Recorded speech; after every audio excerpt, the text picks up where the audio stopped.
I stood at the first-class check-in desk at Hartsfield-Jackson Atlanta International Airport staring at the agent who just told me my ticket had been canceled.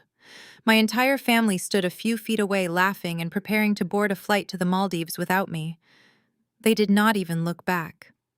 That night, my daughter texted that I should just get used to being left out. I replied, "Do not worry, you will have an unforgettable trip. My name is Naomi. I am 42 years old and somehow still healing from wounds my family inflicted. As a successful CEO, I escaped their toxicity long ago, but maintained occasional contact. Before I continue this story, let me know where you are watching from in the comments below.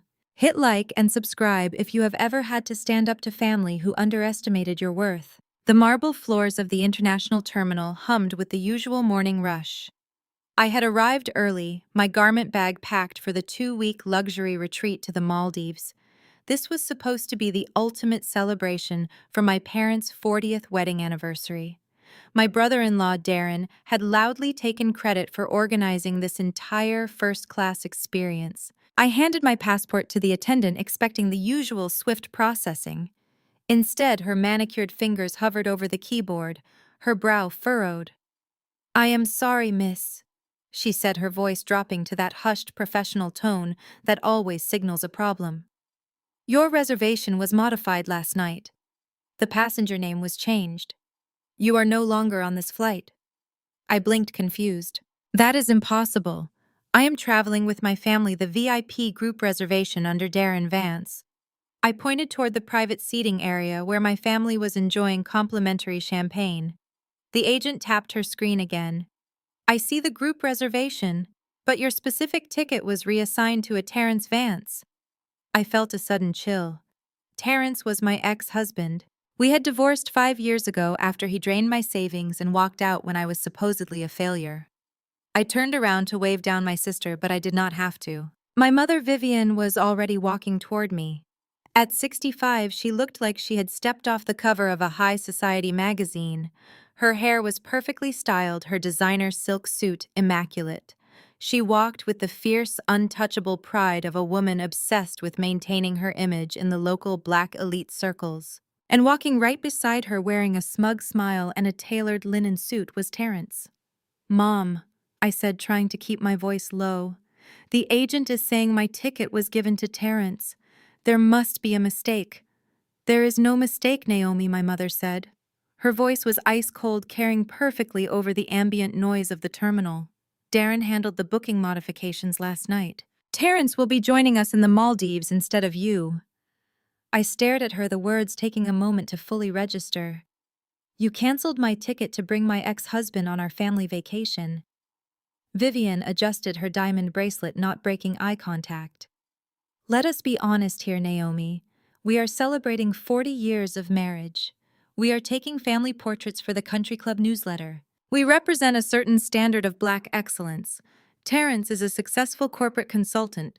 He fits the aesthetic of this family. You, on the other hand, well, you are just a travel booking agent." The insult was meant to cut deep. My family had always measured worth by job titles and public prestige. My sister Chloe, standing a few feet behind my mother, was a highly paid dermatologist. Her husband Darren constantly bragged about his hedge fund. They were the golden couple, the standard I was constantly measured against and failed to meet. When I declined law school to start my own event and hospitality business, my father called it a disgrace to the family legacy. They still believed I spent my days answering phones and booking cheap cruises for tourists. They had no idea I was the anonymous CEO of the hospitality conglomerate that actually owned the resort they were flying to. Terrence stepped forward, dripping with fake sympathy. "Come on, Naomi, do not make a scene. Your mother just wants a cohesive family picture. You have always been a bit rough around the edges. It is better for everyone if you just sit this one out. Besides, Darren paid for this entire VIP package. He gets to choose the guest list." I looked at Terrence, the man who had abandoned me when I was struggling to build my company. Now he was back leeching off my family, playing the role of the successful, polished gentleman, and my mother was eating it up. "You are choosing a man who walked out on this family over your own daughter?" I asked my mother. Vivian sighed heavily, rolling her eyes as if I were a toddler throwing a tantrum. Terrence made a mistake, but he has redeemed himself. He has a real career. What do you have, Naomi? You coordinate flight schedules for a living. We need to project true success. Maya needs a father she can be proud of, not a mother who struggles to make ends meet in the service industry. Maya deserves a family with status. Mentioning my daughter was a low blow. Maya was 19, a sophomore at Spelman College and currently standing by the VIP lounge entrance. She was watching the entire exchange. I looked over at her, hoping to see some spark of defense, some sign that she recognized the absolute cruelty of what was happening. Instead, she just looked away, sipping her sparkling water and chatting with my sister Chloe. If you really want to come, my mother continued, her tone dripping with mock pity. You can use your little travel agent discounts to book a coach ticket for tomorrow. I am sure you can find a cheap motel on the main island, but you will not be joining us at the private villa. Darren spent a fortune on that overwater estate, and we are not wasting a room on someone who cannot even appreciate the luxury.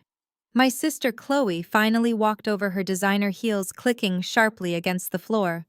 Let it go, Naomi, Chloe said, tossing her hair over her shoulder. This is exactly why Mom did not want you here. You always ruin the vibe. Darren worked incredibly hard to organize this trip. Just go back to your apartment and let us enjoy our vacation. You can look at the pictures online later. Darren stood a few feet back, polishing his expensive watch, looking entirely too pleased with himself.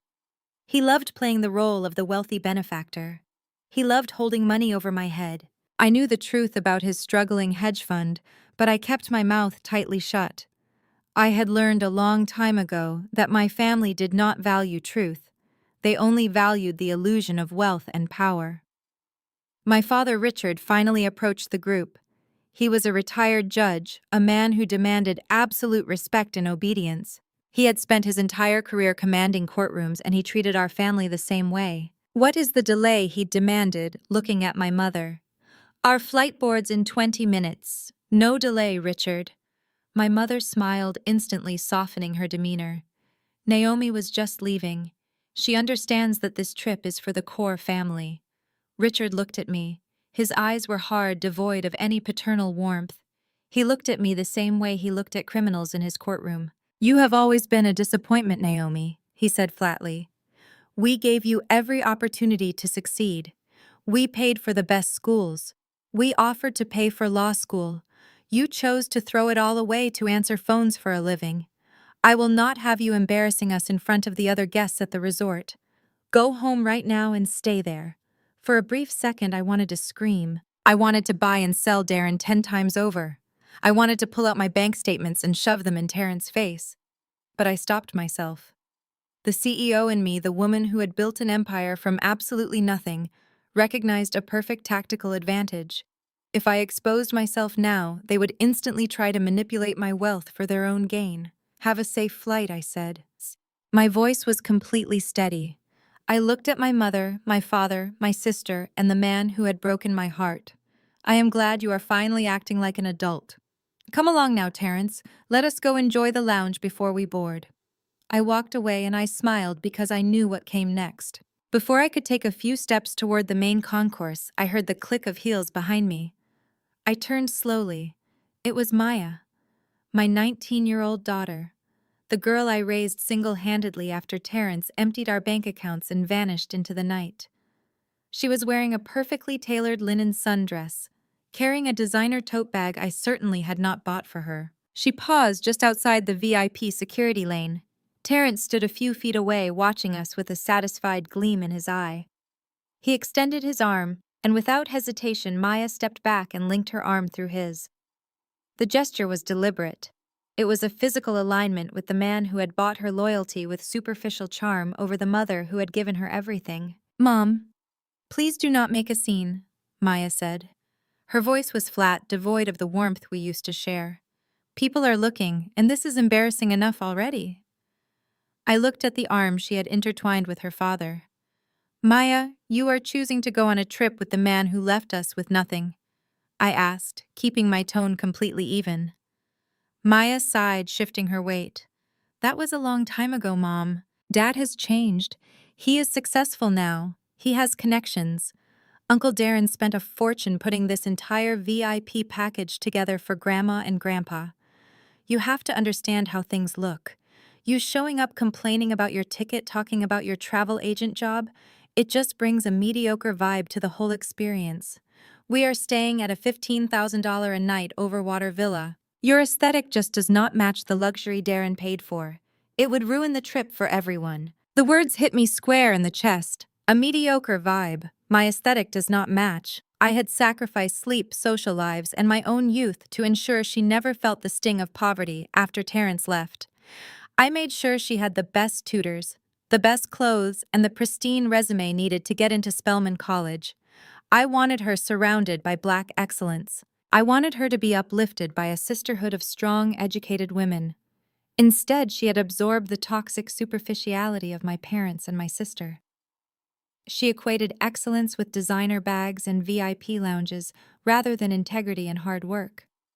She believed Terrence was a success because he wore a nice suit, and she believed Darren was a wealthy benefactor because he flashed a black card. She had no idea the reality of the world she was standing in. "Have a wonderful time, Maya," I said. I did not raise my voice. I did not shed a single tear.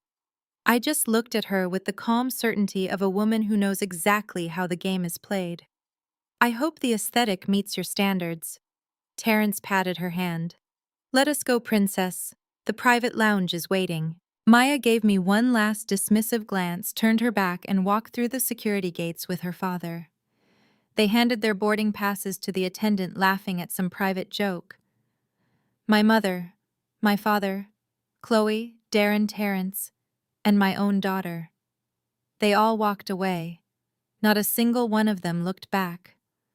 I stood there for a moment, letting the reality of their betrayal wash over me. For 34 years, I had tried to earn my place in that family. I had tried to prove my worth through good grades, perfect behavior, and constant accommodation. When they demanded compliance, I yielded. When they demanded silence, I stayed quiet. But this was the final severing. By replacing me with the man who destroyed my early 20s and having my own daughter validate the choice, they had handed me the ultimate gift. Freedom. I owed them absolutely nothing. I turned away from the security checkpoint and walked down the bustling concourse. The airport was alive with morning energy. Families dragging luggage, business travelers rushing to their gates, airport staff pushing cleaning carts. I bypassed the crowded fast food kiosks and made my way to a quiet, upscale airport cafe nestled near the International Departures Wing. The lighting was dim, the seating arranged in private leather booths. It was the perfect place to work. I approached the counter and ordered a large black coffee, no sugar, no cream. I needed the bitter clarity. The barista handed me my cup, and I found a secluded booth in the back corner facing the glass windows that overlooked the tarmac. Massive planes taxied across the runway, preparing to carry people to the furthest corners of the globe. Soon my family would be on one of those planes flying toward the Indian Ocean, believing they had successfully discarded the dead weight of their family tree. I sat down, placing the steaming cup of coffee on the small wooden table. I unzipped my leather tote bag and pulled out my laptop. It was a sleek, matte black machine, completely devoid of any identifying stickers or personal touches. It looked like any standard corporate device, but what it contained was the infrastructure of an empire. I ran my fingers over the smooth surface of the laptop casing. For years, I had compartmentalized my life. There was Naomi, the disappointing middle daughter who supposedly booked cheap flights for budget tourists. Then there was the woman who built a hospitality network from the ground up. I had started small, organizing boutique corporate retreats. I reinvested every single dollar. I bought distressed properties, renovated them into exclusive sanctuaries, and sold them for massive profits. I leveraged those profits to acquire a luxury resort management company. My portfolio grew quietly, aggressively, and exponentially.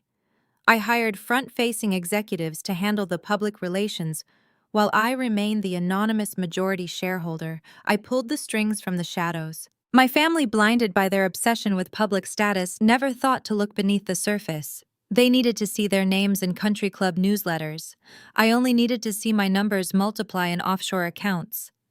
I thought about Maya sitting in that VIP lounge right now, probably posting photos on social media about her glamorous father. It stung. It was a deep, visceral pain that only a mother could feel. I had protected her from the truth about Terrence for years. When he failed to pay child support, I worked double shifts. When he missed her birthdays, I bought presents and said they were from him. I wanted her to have a hero. I created a fictional version of her father to protect her heart, and now that fictional version had returned to claim the credit. But the true tragedy was that Maya had allowed herself to be bought. She had chosen the illusion of wealth over the reality of loyalty. She believed Darren was funding her luxurious lifestyle. She believed Terrence was a titan of industry. She was entirely blind to the safety net I had built around her. The irony of it all was staggering. She was willing to sacrifice the woman who literally built the very industry she was currently enjoying just to take a picture with a man who abandoned her when she was an infant. I took a slow sip of the scalding coffee, letting the heat ground me in the present moment. The bitterness of the dark roast matched the cold reality of the situation perfectly. I had spent 2 decades walking on eggshells trying to prove my competence to a group of people who only valued performative excellence. They wanted the loud, flashy displays of wealth. I wanted the quiet, absolute authority of true power. They were about to learn the difference. I set the cup down carefully and positioned my hands over the keyboard. I opened the laptop. The screen flickered to life, illuminating the dark corner of the booth. I bypassed the standard desktop interface and navigated directly to a highly secured, encrypted portal. The login screen did not feature a standard corporate logo or a generic welcome message. Instead, a pristine golden crest appeared against a midnight blue background. It was the emblem of Elysium Holdings, an interlocking geometric design representing the absolute pinnacle of global luxury hospitality. It was a crest recognized only by the world's ultimate elite. The billionaires, the royals, the ultra-wealthy, who demanded absolute privacy and unparalleled service. It was my crest. The system prompted me for my master access credentials and biometric authentication. I leaned closer to the screen, watching as the facial recognition software scanned my features. A soft chime echoed from the device, confirming my identity. The portal unlocked, displaying the vast interconnected web of my international properties. They thought I was a failure who merely arranged travel schedules. They had no idea they were checking into my private kingdom. I watched the flight status board update from boarding to departed. The massive commercial jet lifted off the airport tarmac, carrying my family across the ocean. I closed my laptop, slid it back into my leather tote bag, and walked out of the busy terminal. I hailed a private car and directed the driver to my actual home, a sprawling modern penthouse overlooking the vibrant Atlanta skyline. My family thought I lived in a cramped one-bedroom apartment on the outskirts of the city. I kept that small apartment exclusively as a mailing address and a prop for their visits. My real life was completely hidden behind biometric security systems and private elevators. The penthouse was beautifully quiet when I walked in. Floor-to-ceiling windows offered a stunning panoramic view of the city, bathed in the warm golden glow of streetlights and highway traffic. I poured myself a glass of sparkling water and settled onto my plush velvet sofa.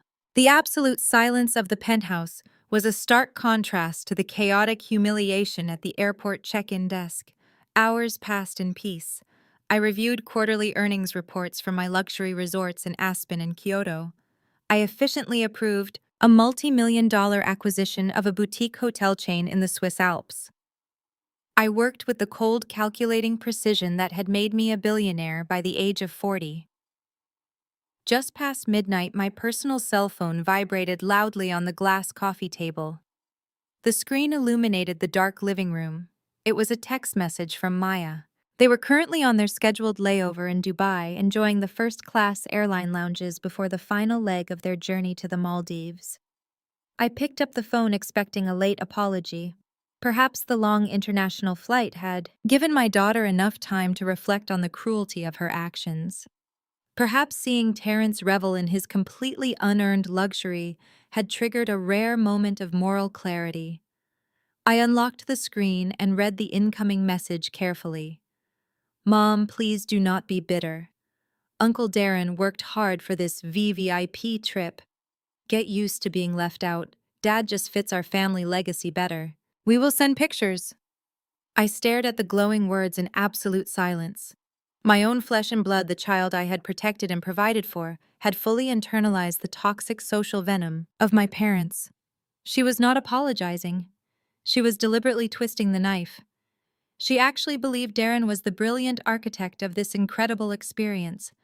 She believed Terrence was a man of great substance. She believed I was a bitter woman sitting in a cheap apartment, incredibly jealous of a lifestyle I could never afford. There was no deep rage, there was no crushing sorrow. The last remaining emotional string tethering my heart to that 19-year-old girl simply dissolved into nothingness. For years, I had heavily subsidized my entire family from the shadows. When Darren first announced this grand 40th anniversary trip to the Maldives, he loudly boasted about his hedge fund having a record-breaking financial year. He promised my parents the ultimate exclusive luxury vacation experience. The absolute truth was that Darren was drowning in massive corporate debt. His hedge fund was hemorrhaging money every month. When he initially attempted to book the reservation at the Azure Atoll Resort, my premier flagship property in the Indian Ocean, his initial security deposit had been immediately flagged for insufficient funds. I intercepted the internal booking alert myself. I could have easily let him fail right then and there. I could have let my parents see the pathetic reality of their golden son-in-law. But I chose extreme mercy. I quietly accessed the secure booking system and applied a VVIP anonymous owner discount. It was a 100% corporate financial waiver. I effectively paid for the entire lavish trip, completely covering the private luxury yacht transfers, the massive overwater estate, the unlimited premium champagne, and the dedicated personal butler service. I did it because I genuinely wanted my parents to have a beautiful milestone anniversary. I did it because I deeply wanted Maya to experience the world. I allowed Darren to take the massive credit because I never cared about the superficial applause. I only cared about quietly providing for my blood relatives. And exactly how did they repay that silent grace? By stripping away my basic dignity in a crowded public airport terminal and handing my premium ticket to the very man who maliciously abandoned my daughter. I looked at Maya's text message once again. Get used to being left out. I calmly placed my fingers over the digital keyboard. I did not write a long paragraph explaining my countless financial sacrifices. I did not aggressively demand respect or pathetically beg for her love. I replied with a single simple chilling text message. Do not worry. You will have an unforgettable trip. I pressed send and casually tossed the phone onto the adjacent sofa cushion. The time for silent grace and endless forgiveness was officially over. It was time for absolute strict accountability. I picked up my encrypted satellite phone. It was a highly secure direct line to my Global Executive Operations Command Center in London. The significant time difference meant it was early morning there, and my Chief of Operations Marcus was already sitting at his polished desk. Marcus had been with me since the very beginning. He knew the complex truth about my toxic family, and he knew the extensive lengths I consistently went to protect them. The secure line rang twice before he answered. Good morning, Miss Vance, Marcus, said his British accent crisp and incredibly professional. What can I do for you today? Good morning, Marcus, I replied slowly, walking over to the expansive floor-to-ceiling windows. I need you to pull up the active reservation file for the Azure Atoll Resort in the Maldives. The group booking is currently listed under the name Darren Vance. There was a brief pause as I heard the rapid, familiar clicking of a mechanical keyboard. I have the entire file right here, Miss Vance, he confirmed confidently. The travel party is currently in transit. They are scheduled to formally arrive via private seaplane at 1400 hours local time. They are presently utilizing the VVIP anonymous owner discount. Not anymore, I said. My voice was a sharp blade of ice. I want you to completely revoke the special owner discount. Void the corporate waiver entirely. Revert the entire booking to the absolute maximum standard. Rack rate effective immediately. I heard a slight intake of breath on the other end of the line. Marcus was a consummate professional, but even he was surprised by the sudden, ruthless directive. Understood, Miss Vance, he said smoothly, recovering his composure. I am removing the VVIP flag from the reservation now. The system will automatically generate a new invoice for the full retail amount. Should I alert the local resort management team about the sudden change in billing status? Yes, I instructed, keeping my gaze fixed on the glowing city below. Inform the resort director that upon their arrival, they are to follow standard guest protocol. Require a physical credit card for the full mandatory incidental hold. Do not extend any complimentary grace periods. When the initial cards inevitably decline, inform them that the entire balance for their week-long stay must be settled up front in full.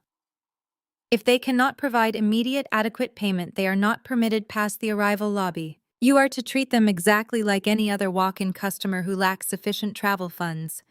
It shall be done exactly as you wish, Marcus confirmed. The full retail rate for the presidential overwater estate and the associated luxury transfer fees will amount to roughly $120,000. Shall I leave a note on the file regarding the identity of the booking sponsor? No, I replied firmly. I want zero trace of my involvement visible to the local resort staff. They must face this financial reality entirely on their own merit. Let Darren Vance explain to my elitist parents why his supposed wealth cannot cover the very vacation he so proudly orchestrated. Let Terrence step up and play the rich provider role he desperately wants to project. I am completely removing the invisible safety net I spent decades building beneath them. Excellent strategy, Miss Vance, Marcus stated. The changes are locked into the global system. The trap is officially set. I thanked Marcus and ended the encrypted call. I stood alone in the massive penthouse, feeling a profound sense of absolute shifting power.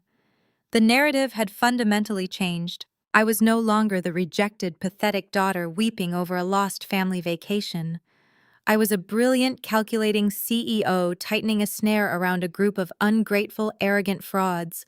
They wanted unforgettable. I smiled. They were about to get exactly what they asked for. Through the high-definition live feed of the resort security network, routed directly to my penthouse monitor, I watched the Azure Atoll private yacht cut through the crystal-clear waters of the Indian Ocean. The 90-foot vessel was a masterpiece of marine engineering, costing thousands of dollars an hour to charter. My family was sprawled across the sun deck, soaking in the tropical heat and their own inflated egos. I zoomed in on the primary camera feed. Darren stood at the bow holding a crystal flute of vintage champagne. He was wearing an obnoxiously bright designer shirt, pointing out the scattered atolls to my father as if he owned the ocean itself. Richard nodded approvingly, completely taken in by the illusion of Darren's immense wealth. My mother, Vivian, was busy directing one of the yacht crew members. She pointed sharply at different angles, demanding the poor attendant take hundreds of photos of her posing against the gleaming white railings. She treated the young man like a personal servant, barking orders without a single please or thank you. Chloe sat under the shaded canopy, complaining about the humidity and ordering the onboard chef to bring her freshly sliced mangoes immediately. Terrence and Maya were near the stern. Terrence had his arms slung around Maya's shoulders, playing the role of the triumphant returning patriarch. Maya was holding her phone high, recording the pristine turquoise waves for her social media followers. She was broadcasting her fake luxury life to the world, completely oblivious to the fact that her mother was watching every single frame from a penthouse in Atlanta. The yacht gently pulled into the private arrival dock of the Azure Atoll Resort. The resort was a sprawling sanctuary of overwater villas connected by winding wooden boardwalks. Each villa cost a minimum of $15,000 a night. It was an architectural marvel designed to cater to the absolute highest echelon of global society. A line of my expertly trained staff stood at attention on the polished mahogany dock. They held fragrant floral garlands and trays of chilled scented towels, prepared to deliver our signature world-class welcome. As the yacht secured its mooring lines, Darren was the first to step off. He did not wait for the staff to assist him. He marched down the ramp with his chest puffed out, acting like a conquering emperor arriving to claim his territory. A young Maldivian guest relations manager approached him with a warm professional smile, offering a beautifully woven garland of native orchids. Darren waved the young woman away with a sharp flick of his wrist. "Do not put that cheap stuff on me," he snapped, adjusting his collar. "Just get our bags to the presidential estate. And be careful with the leather trunks. They cost more than you make in a year." The young woman maintained her flawless professional composure, bowing slightly and stepping aside. Vivienne followed close behind him, fanning herself aggressively. She snatched a chilled towel from a silver tray, wiped her face, and carelessly tossed the soiled towel directly onto the pristine wooden dock instead of the designated return basket. Richard walked past the staff without making eye contact, projecting an aura of supreme aristocratic boredom. Terence strutted off the boat, pointing at the massive overwater villas and loudly promising Maya he would buy her a place just like this for her graduation. It was a masterclass in aggressive arrogance. They walked down the long pier toward the open-air arrival pavilion. The main lobby was a breathtaking structure featuring soaring thatched roofs and massive glass floor panels that allowed guests to watch the vibrant reef fish swimming directly beneath their feet. It was designed to evoke absolute serenity. My family immediately shattered that peace. Their voices echoed loudly against the vaulted ceilings as they entered. Darren demanded to see the resort director, immediately loudly complaining about the heat and insisting that their welcome champagne was insufficiently chilled. He wanted everyone in the lobby to know exactly how important he supposedly was. I watched the feed from the central lobby camera as my resort director, a seasoned hospitality veteran named Julian, approached the group. Julian was impeccably dressed in a light linen suit, carrying a silver tray with their registration documents and an elegant payment terminal.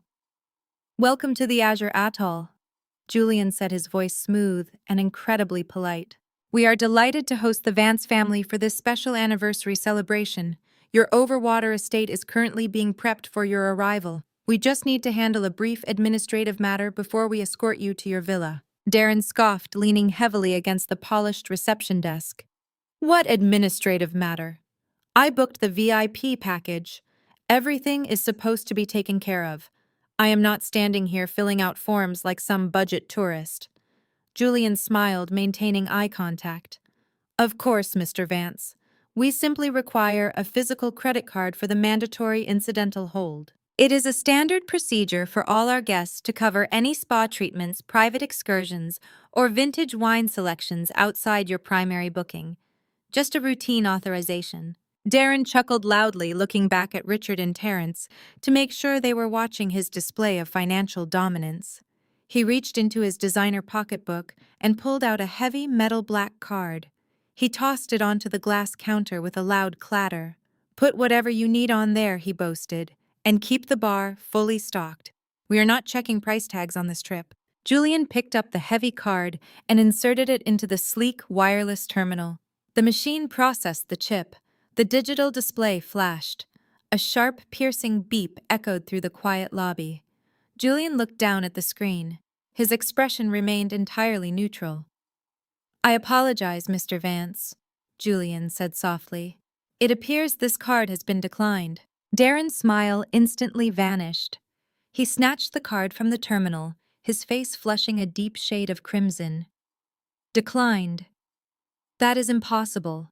I have no limit on that account. Your machine must be broken. It is a foreign transaction glitch. Run it again." He shoved the card back at Julian. Julian calmly ran the card a second time. The machine processed. The sharp beep echoed again.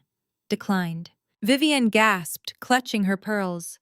"Darren, what is going on?" she demanded, her voice rising in pitch. "People are looking." Darren was sweating now. The confident swagger had evaporated completely. He frantically dug into his wallet, pulling out a dark blue corporate card. "Try this one," he ordered, his voice shaking slightly. "It is my business account. Run it for the hold." Julian swiped the second card. Beep, declined. The tension in the lobby thickened into a suffocating cloud of creeping panic. Chloe glared at her husband, crossing her arms tightly. Terrence, seeing an opportunity to play the wealthy savior for Maya and his former in-laws, stepped forward. He pushed Darren aside with a condescending chuckle. "Step back, Darren. Clearly your bank flagged the international travel. Let a real man handle this.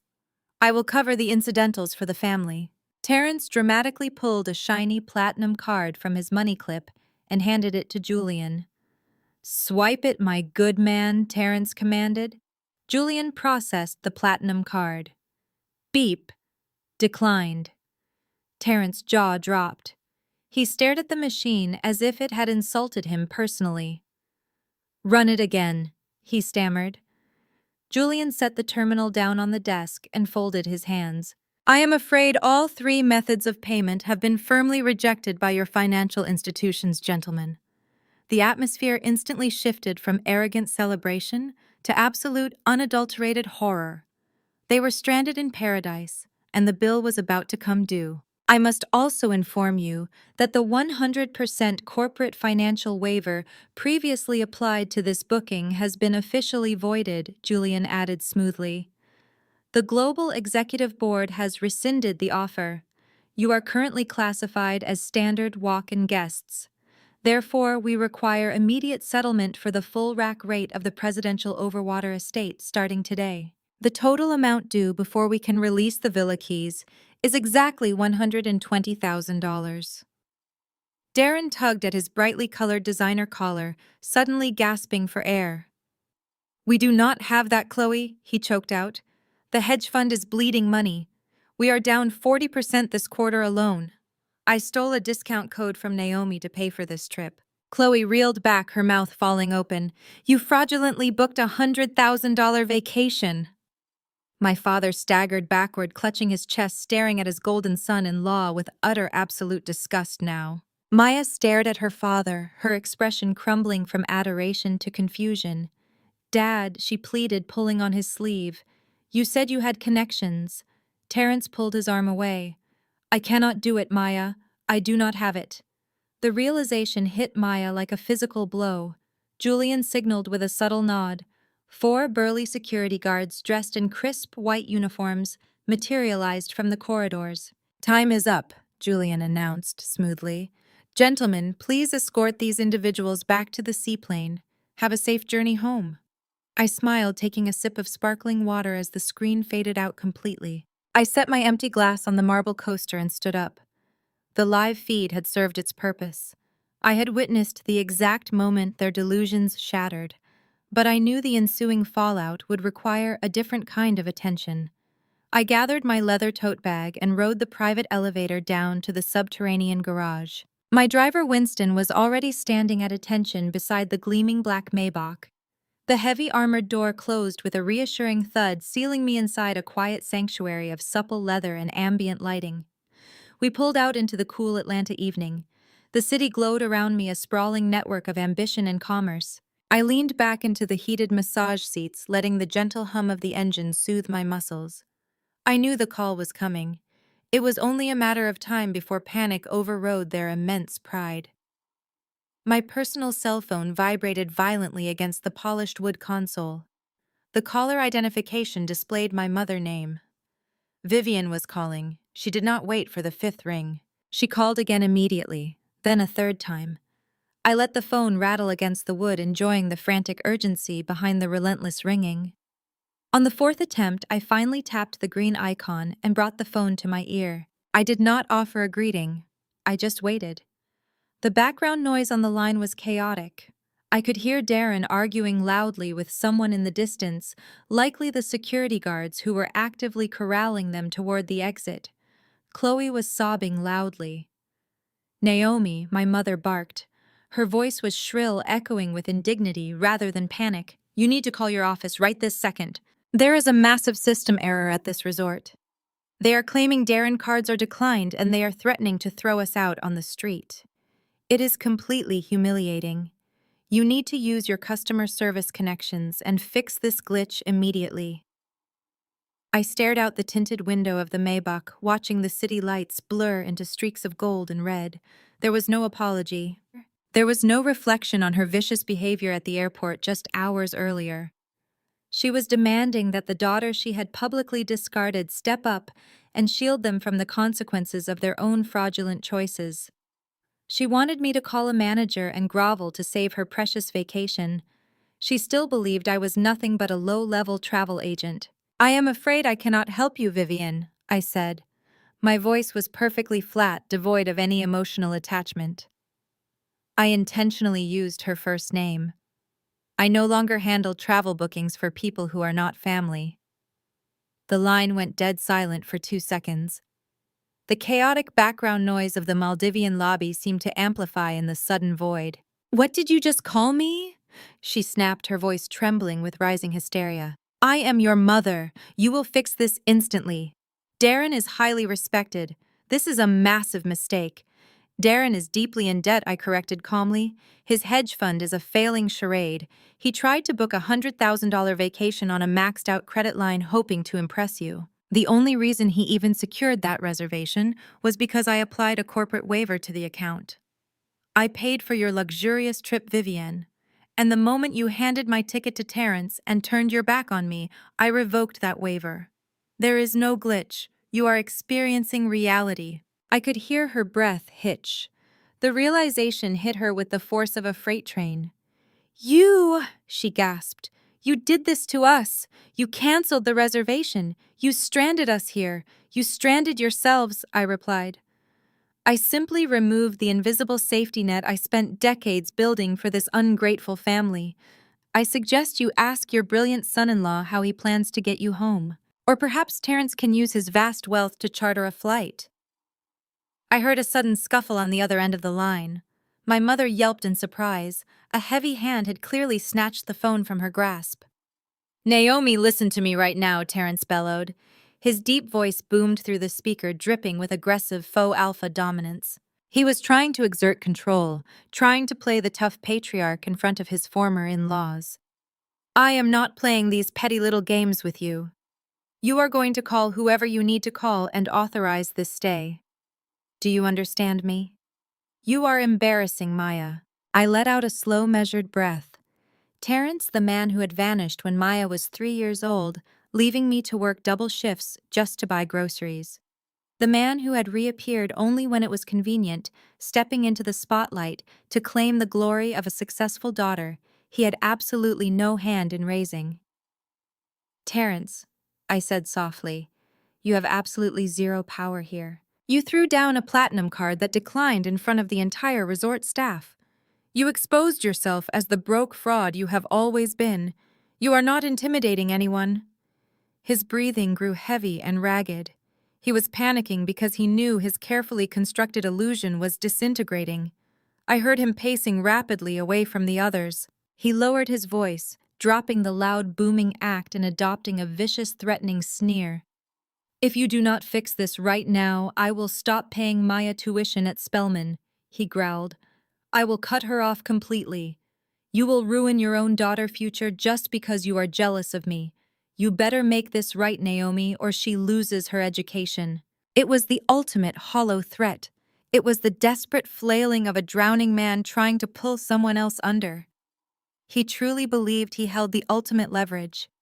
He thought he could use my deepest vulnerability, my fierce love for my daughter, to force my compliance.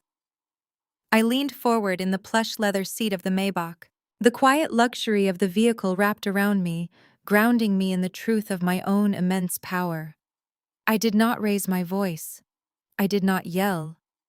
I delivered my response with the cold, crushing weight of a falling anvil. "You have never paid a single dime for Maya tuition, Terrence," I said.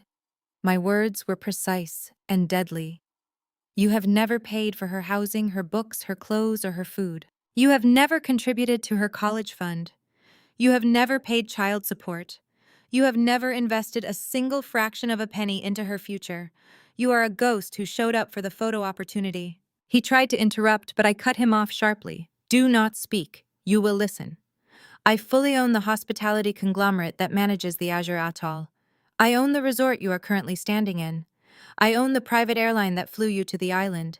I am the anonymous billionaire who built the very empire you are trying to exploit. My daughter tuition is paid in full through a private trust I established 15 years ago. Her future is secured by my wealth, not your pathetic empty promises. You have no money, you have no power, you have no leverage. The silence on his end was absolute. I could almost hear the gears grinding in his head as his entire worldview shattered into a million jagged pieces. The woman he had abandoned, the woman he thought was a struggling travel agent, was the unseen titan controlling the board. He was standing in my lobby, drinking my water, breathing my air. He was entirely at my mercy, and I had none left to give. "I am not fixing the reservation, Terence," I continued. My voice was a steady, relentless drumbeat. "You owe the resort $120,000 for the week. Since none of your cards have cleared, the security team will now escort you off my island. You will be placed on a commercial ferry back to the main island of Mail. From there, you can figure out how to purchase commercial economy tickets back to the United States. I strongly suggest you start calling whatever friends you have left and begging for a loan." I paused, letting the grim reality of their situation settle heavily upon his shoulders. "And Terence," I added, "tell Maya I said hello. I hope the aesthetic of the budget ferry meets her standards." I ended the call before he could utter a single syllable in response. I tossed the phone onto the console. The Maybach glided smoothly down the Atlanta highway. I looked out at the sprawling city. That era was permanently finished. The tether was completely severed. I smiled deeply as I enjoyed the stunning view of the beautiful glowing skyline today. My phone vibrated violently against the polished wood console for a second time. The screen flashed with the same international number. Terence was calling back. The sheer panic of a cornered animal had clearly overridden whatever scrap of common sense he possessed. I watched the city lights blur past the tinted windows of the Maybach and let the phone ring 3 times before I finally answered. I did not speak. I waited for him to break the silence. "Naomi, you are a lying, vindictive woman," Terence yelled. His voice was no longer lowered. He was shouting, and the slight echo on the line confirmed he had put me on speakerphone. "Tell them the truth. Tell Maya you are just making up this insane story because you are bitter I took her on this trip instead of you. You are trying to ruin my relationship with my daughter because you have nothing else." I could hear the background noise of the Maldivian lobby again, the hushed whispers of my parents, the frantic breathing of my sister. And right next to the phone I could hear Maya. She was crying softly. "Mom, please," Maya said. Her voice was trembling, stripped of all the arrogant condescension she had wielded at the airport security checkpoint. "Dad says you are bluffing. He says he paid for my entire semester yesterday. Please stop doing this. You are scaring everyone. The resort guards are telling us we have to leave the property." I let out a low, cold laugh that resonated through the speaker. It was not a laugh of joy. It was the sound of a woman watching a carefully constructed house of cards finally collapse into dust. "You pay her tuition, Terence," I asked, my voice echoing through the opulent resort lobby thousands of miles away. "You have not paid a single dime for anything in that girl life." Maya listened to me very carefully. "Your tuition at Spelman College, your room and board, your meal plan, and every single textbook you have purchased for the last 2 years has been fully funded by an anonymous grant. It is called the Horizon Educational Trust." "That is a lie," Terence shouted. His voice cracked with desperation. "I send the checks to the bursar office myself." "Maya, I showed you the bank transfers. I showed you the receipts. Do not listen to her. She is losing her mind. He sends the checks from an account I fund." I corrected smoothly, slicing through his pathetic defense with surgical precision. "The Horizon Educational Trust is a private financial entity I established 5 years ago. I am the sole founder and the sole funder. When you turned 18, Maya Terence reached out to me. He told me he wanted to be back in your life, but he was completely broke. He had zero assets and massive debts. He begged me for a loan just to buy a plane ticket to see you." "Dad," Maya choked out. The sound of her voice breaking was agonizing, but this was a necessary surgical extraction. The infection had to be removed entirely. I refused to give him a personal loan. I continued, my tone remaining utterly detached and professional, but I knew how desperately you wanted a father figure. I knew you felt a void because he abandoned us, so I made a corporate arrangement. I agreed to wire $40,000 a semester into a shell account under his name. The strict stipulation was that he use those specific funds to pay your Spellman tuition and act as the provider. I gave him the money so he could hand it to the school and pretend to be your hero. I bought your father for you, Maya. Naomi, shut your mouth, Terrence roared. The sound of a brief scuffle echoed through the speaker. I heard Darren yelling in the background, telling Terrence to calm down before the island police arrived. You did not just pay the tuition, Terrence. I pushed forward, refusing to yield a single inch of ground. You skimmed off the top. Every semester you sent me a fabricated invoice claiming Spellman had raised their fees. Last semester you requested an extra $8,000 for Maya's sorority dues. Maya is not in a sorority. You used my money to lease that entry-level luxury car you drove to her campus. You used my money to buy the tailored suits you wear to pretend you are a titan of industry. You are nothing but a parasite living off the scraps I toss you to keep my daughter happy. Mom, is this true? Maya whispered. Her voice was barely audible over the line. Dad, look at me. Is it true? Did she pay for everything? Maya, baby, listen to me, Terrence stammered. He was drowning and everyone in that lobby was watching him sink. It is complicated. Business has been slow, but I was going to pay her back. I am putting together a massive real estate deal right now. Once it closes, I am taking over the payments. She is just trying to manipulate you because she is jealous of our bond. He is lying, Maya, I said. My voice was a steady, calm anchor in the middle of their chaotic storm. Ask him to open his mobile banking app right now. Ask him to show you the current balance in that account. Tell him to show you the deposit history. You will see a wire transfer from Horizon Holdings, LLC, dated exactly 1 week before your tuition was due every single semester.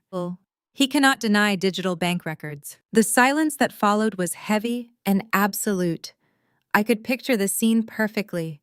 My arrogant ex-husband standing in the middle of a $15,000 a night resort lobby, completely exposed as a fraud. My parents who had worshipped the ground he walked on, finally seeing the pathetic truth. Darren and Chloe realizing that the man they thought was their wealthy equal was actually just another dependent living on my secret payroll. Show me the app, Dad, Maya demanded. Her voice had changed. The trembling fear was gone, replaced by a hard, brittle anger. I recognized that tone. It was my tone. Maya, we do not need to do this right now, Terrence pleaded. The security guards are waiting. We need to focus on getting off this island. I will show you everything when we get back to the States. I promise. Just let us deal with this resort issue first. Show me the app right now, or I will never speak to you again, she shouted. The raw volume of her voice startled my mother, who let out a sharp gasp. There was a long, agonizing pause. I heard a soft digital chime, the sound of a phone unlocking. Then a sharp intake of breath from Maya. Oh my God, she sobbed. The sound was devastating. Horizon Holdings, every single deposit. You lied to me. You sat in my dorm room and told me how hard you worked to provide for my education. You let me thank you. You let me cry on your shoulder and tell you how grateful I was. And it was her money. It was mom money the whole time. I did it for us, Maya Terrence begged. His voice was pathetic, whining, and small. I just wanted you to be proud of me. I wanted to be the father you deserved. I am going to make it all back, I swear to you. You let me treat her like dirt, Maya cried, ignoring his excuses entirely. She was speaking to him, but her words were meant for me. Mom, I am so sorry. I am so incredibly sorry. I said such awful things to you at the airport. I told you your aesthetic did not match. I called you mediocre. And you were paying for everything. You built all of this. Why did you not tell me? Tell. Why did you let me believe he was the one taking care of me? Because I wanted you to have a father, I replied softly. The coldness in my voice finally breaking to reveal the deep maternal ache beneath it. I knew the truth about him would break your heart. I thought if I funded the illusion, you would at least feel loved and supported. I sacrificed my own credit so you could have a hero. But a hero does not abandon his family. And a hero certainly does not stand in an airport and participate in the public humiliation of the woman who feeds him. Mom, please forgive me. Maya wept. Her cries were jagged and painful. The illusion was entirely shattered. The man she had idolized was a hollow shell, and the mother she had dismissed was the architect of her entire reality. Please let us come home. I do not want to be here anymore. I do not want to look at him. Please fix this so we can leave. I leaned back against the leather seat of the Maybach. The city lights of Atlanta swept past the window, a beautiful display of moving energy. I had spent 34 years accommodating these people. I had spent 34 years shrinking myself so they could feel large. I had absorbed their insults, their condescension, and their casual cruelty because I believed that was the price of family. I believed I had to buy my place at their table. But the truth was, I owned the table, I owned the room, I owned the entire building. You are going to leave, Maya, I said, my voice returning to its calm, authoritative cadence. The resort security team will escort you to the commercial ferry. You will take the boat back to the main island. From there, you will go to the commercial airport and wait for a standard economy flight back to Atlanta. I will not authorize a private charter, and I will not reinstate the resort booking. You all wanted to experience the high life on your own terms. Now you get to figure out the logistics without my invisible credit card bailing you out. But Mom, we do not have any money. Maya panicked. Darren cards are all blocked. Dad has nothing. How are we supposed to buy flights home from the Maldives? The tickets will cost thousands of dollars. We are literally stranded on the other side of the world. Perhaps Darren can call his hedge fund investors for a cash advance, I suggested smoothly. Or perhaps your grandfather can dip into his retirement savings. They are brilliant, successful men, Maya. I am sure they will formulate a magnificent travel strategy. They do not need a mediocre travel agent slowing them down. Naomi, please, my mother, Vivian suddenly cried out. She had snatched the phone back from Terrence. Her voice was stripped of all its usual aristocratic arrogance. She sounded like a terrified old woman. You cannot leave us here. We are in a foreign country. We do not know what to do. The guards are physically moving us toward the exit doors. They are treating us like criminals. Please, Naomi, you have made your point. You are powerful. You are rich. We understand now. Just pay the bill and let us stay. I smiled. It was a small, quiet smile in the dark cabin of the car. Vivian had finally said the words she had choked back her entire life. She acknowledged my power. She acknowledged my wealth.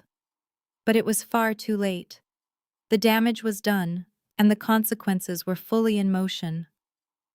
The bill was not getting paid. The vacation was officially terminated. You have 30 minutes to clear the lobby, Vivian, I instructed. Do not cause a scene or the local authorities will be involved. I advise you to start looking for budget hostels near the Male airport. I hear the humidity is quite challenging this time of year. Goodbye, Mother. I pressed the red button and ended the call. I powered down the satellite phone completely and slipped it into my bag. The cabin of the Maybach was perfectly silent once again. Winston, my driver, glanced at me in the rearview mirror. Everything all right, Miss Vance? He asked, his voice a low, respectful rumble. Everything is perfectly fine, Winston, I replied, smoothing the fabric of my skirt. In fact, I think everything is finally exactly as it should be. Take me home. I have an early morning meeting with the acquisition board, and I need to be well rested. The heavy luxury vehicle accelerated smoothly down the highway, merging into the fast lane. I closed my eyes and let the gentle motion carry me forward. For the first time in my entire life, I felt no lingering guilt. I felt no heavy burden of familial obligation. I felt no desperate need to prove my worth to people who were determined to misunderstand me. The slate was completely wiped clean. The toxic roots had been ripped out of the ground, and the earth was ready for something new. I had handed them the ultimate, undeniable truth. Now they had to live with it. The heavy luxury vehicle accelerated smoothly down the highway, but my newfound peace was entirely short-lived. Before I could even slide the satellite phone into the leather pocket of my tote bag, the screen illuminated the dark cabin with a harsh, blinding glare. It was vibrating violently again. The Resort Security Operations Center was routing another call directly to my secure line. I stared at the flashing digital display for a long moment. I had already delivered the fatal blow to Terrence and Vivian. I had exposed the hollow core of my former husband and shattered my mother's grand illusion. I considered letting the call go to voicemail, letting them rot in the humid reality of their own making. But a deeply satisfying curiosity compelled me to answer. I tapped the green icon and brought the device back to my ear. I did not say a word. I simply waited for the inevitable explosion. "Naomi, you jealous, pathetic little witch!" A shrill voice shrieked through the speaker. It was my sister Chloe. Her voice was strained to the absolute limit, vibrating with a toxic mixture of blind rage and desperate arrogance. "You think you are so clever, do you not? You think canceling one vacation makes you a god. You are nothing. You have always been nothing but a bitter, resentful spinster who hates seeing her own sister thrive." I listened to her ragged breathing, letting her exhaust her initial burst of venom. Chloe had always been Vivian's favorite carbon copy. She was a woman who defined her entire existence by the price tag on her handbag and the brand of her husband's watch. "We do not need your pathetic corporate waivers," Chloe screamed, her voice echoing through the massive thatched roof arrival pavilion of the Azure Atoll. "We do not need your charity or your fake hospitality connections. You think stranding us here is going to break us. You think this proves you are better than me. Darren is a self-made millionaire. Do you hear me? My husband is a titan. He built a massive hedge fund from the ground up while you were sitting in a cubicle booking cheap flights for tourists." I could hear the frantic shuffling in the background. The resort security team was clearly closing in on them, but Chloe was entirely oblivious to her surroundings. She was completely consumed by her desperate need to assert her superiority. "He is going to make one phone call to his private wealth manager and buy this entire pathetic island." Chloe continued, her voice rising an octave higher. "He is going to charter a private jet to fly us out of here, and then he is going to buy the company you work for just to fire you. We are untouchable, Naomi. You are just a sad, lonely woman playing games with credit card machines." Darren tell her. "Tell this miserable woman exactly who you are and what you are going to do to her." There was a brief, muffled sound as Chloe thrust the phone toward her husband. Darren hesitated. I could hear his shallow, rapid breathing. He was entirely trapped, and he knew it. The confident, swaggering emperor who had marched down the mahogany arrival dock just an hour ago was completely gone. He was a cornered rat frantically searching for an exit that did not exist. Naomi, Darren stammered, his voice remarkably thin and weak. His usual booming baritone had completely evaporated. "Listen, let us just calm down and handle this like professionals. I can write you a check the minute we get back to Atlanta. Just authorize the resort stay and we can settle this quietly. I will give you a 20% premium for the inconvenience. Just call off the security guards." I let out a slow, measured breath. The absolute audacity of the man was staggering. He was standing in my resort facing a massive, unpayable bill, and he was still trying to negotiate from a position of fake power. He was still trying to hustle his way out of a dead end. I reached forward and tapped a few buttons on the secure tablet mounted to the back of the passenger seat. I brought up the live audio and video feed from the resort main lobby camera. I wanted to see his face when I ripped the final shred of his disguise away. The high-definition screen flickered to life. I saw them standing near the polished glass floors of the reception area. Chloe was practically vibrating with indignant fury, her arms crossed tightly over her chest. Vivian was leaning heavily against a teak pillar, fanning herself frantically with a travel brochure, looking pale and disoriented. Terrence was standing as far away from Maya as possible, staring blankly at the floor. And Darren. Darren was sweating profusely. His obnoxiously bright designer shirt was damp with perspiration. He looked like a man standing on the gallows. "Darren," I said, my voice perfectly calm and devoid of any emotion, "you are not going to write me a check. You do not have a private wealth manager. And you are certainly not a self-made millionaire. You are a rapidly sinking liability, and your fraudulent lifestyle has officially reached its expiration date." "That is a lie," Chloe screeched, snatching the phone back from her husband. "Stop lying, Naomi. You are just trying to embarrass him because you could never land a man with his pedigree. He manages portfolios worth tens of millions of dollars. He manages nothing, Chloe. I corrected, smoothly slicing through her delusion with surgical precision. Let us discuss the exact parameters of your flawless high society lifestyle, shall we? Let us start with the cars. You love parading around Atlanta in that gorgeous white Porsche Carrera. You tell your country club friends Darren bought it for your anniversary in cash. The license plate is Chloe 1. The vehicle identification number ends in 47829. I paused, letting the specific numbers sink into her brain. I watched the video feed as Chloe's face contorted in confusion. That car is leased through a subprime auto lender in Delaware, I stated, my voice echoing coldly through the speaker. Darren put down a minimum deposit and financed the rest at an exorbitant 22% interest rate. He missed the last two payments. The repo team is literally scanning your neighborhood right now, waiting to tow it out of your driveway the moment you return. It does not belong to you, Chloe. You are driving a rented prop. That is not true, Chloe gasped, her voice dropping to a panicked whisper. She turned to look at Darren.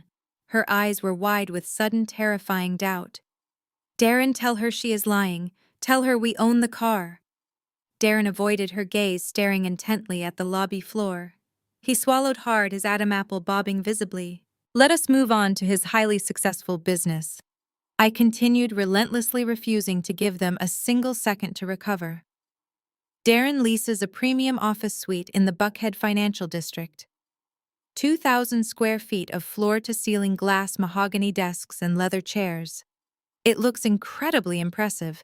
It looks like the headquarters of a financial titan. But Darren does not manage any portfolios. He runs a glorified shell company that uses fresh investor capital to pay off older, angry investors. It is a textbook Ponzi scheme, and it is currently collapsing under its own weight. Naomi, stop it, Darren begged, his voice cracked with genuine terror. You do not know what you are talking about. You are crossing a legal line. I know exactly what I'm talking about, Darren, I replied, my tone dropping to a lethal, frozen whisper. Because I know exactly who owns the debt on your precious office suite. I know who provided the commercial loan that kept your fraudulent operation afloat for the last 8 months. You originally borrowed $2.5 million from Crescent Financial. I watched the video feed as Darren's knees literally buckled slightly. He grabbed the edge of a teak reception desk to steady himself. His face had drained of all color matching the pristine white sand beaches outside the pavilion. Did Darren happen to tell you, Chloe? I asked, my voice projecting absolute authority, that Crescent Financial auctioned off a massive portfolio of high-risk commercial loans 3 months ago. Did he happen to tell you his business loans were bought out by Apex Holdings 3 months ago? I own Apex. Darren, you are exactly 3 months behind on payments to your sister-in-law. The family turns on each other in the resort lobby. Chloe slaps Darren fiercely. Vivian is hyperventilating as the facade of her perfect high society family burns to the ground. The brutal truth completely dismantled their entire existence today. My long-awaited vengeance was absolutely perfect and complete. I smiled deeply and closed my eyes tightly. The silence in my luxurious vehicle was a stark contrast to the absolute pandemonium erupting on the high-definition screen. I opened my eyes and watched the chaotic spectacle unfold. Chloe was screaming now. The audio feed picked up the sharp, resounding crack of her hand striking Darren across the cheek. The impact echoed violently through the soaring thatched roof pavilion. Darren stumbled backward, clutching his face completely broken. The arrogant swagger he had carried down the arrival dock was entirely gone, replaced by the pathetic whimper of a man whose entire fraudulent existence had just been laid bare. A man who was secretly leasing his car and dodging payments to his sister-in-law. Vivian was gasping for air, gripping the edge of a mahogany table, her chest heaving as she descended into a full-blown panic attack. The illusion of their flawless high society family was burning to the ground right in front of the impeccably trained resort staff. Then my father moved. Richard pushed past Terrence with a look of supreme, unadulterated revulsion. He looked at Darren as if the man was a piece of rotting garbage. Richard had always prided himself on being the ultimate patriarch, the untouchable aristocrat of Atlanta society. He despised weakness, and Darren had just been exposed as the weakest man in the room. Richard reached out and snatched the phone from Vivian, trembling hands. He brought the device to his face and stared directly into the camera lens mounted on the lobby wall. He did not look panicked like his wife or devastated like his daughter. He looked absolutely furious. His pride was wounded and he was determined to reassert his dominance over the situation. He needed to prove he was still the king. Naomi, he barked, his voice laced with decades of unchecked authority. I have listened to enough of this ridiculous insolence. You think you can humiliate this family? You think because you acquired some sudden wealth you can dictate terms to me? You are nothing but an ungrateful, vindictive child. I gave you life. I gave you a prestigious name. And this is how you repay your own flesh and blood. You are dead to me, Naomi. Do you hear my words? As of this exact second, you are no longer a member of this family. I am wiping your name from our history. I will not tolerate this disrespect from a woman who has always been a bitter disappointment. You have always been jealous of your sister, and now you are trying to destroy her husband. You are pathetic. I sat perfectly still in the back of the Maybach. His words should have hurt. For 34 years I had craved his validation. I had chased his approval, trying to be the perfect daughter, trying to measure up to the impossible standards he set. I had endured his dismissive sneers and his blatant favoritism toward Chloe. Now, hearing him formally disown me, I felt absolutely nothing but cold, liberating relief. The final heavy chain binding me to his toxic expectations was completely severed. I did not interrupt his tirade. I simply watched the screen, enjoying the desperate flailing of a man who did not yet realize he was standing in a trap of his own making. I wanted him to feel powerful before I removed the floor beneath him. I watched the live video feed as Richard turned his attention away from the phone and directed his wrath toward Julian, the resort director. Julian stood perfectly poised, his hands clasped behind his back, an expression of mild, polite concern, masking what must have been immense internal amusement. Richard squared his shoulders, puffing out his chest. He adjusted his tailored linen suit jacket and raised his chin, attempting to project an aura of insurmountable wealth and power. He was preparing to play what he believed was his ultimate trump card. The one asset he knew would command immediate respect and compliance from anyone in the hospitality industry. You listen to me very carefully, Richard commanded, pointing a stiff, manicured finger directly at Julian's chest. I am Richard Vance. I am a man of immense, substantial means. I do not need the charity of a bitter, estranged daughter. I do not need her fake corporate waivers, and I certainly do not need her permission to leave this island. My son-in-law might be a pathetic financial fraud, and my other former son-in-law might be a deadbeat, but I am the patriarch of this family. I handle my own affairs.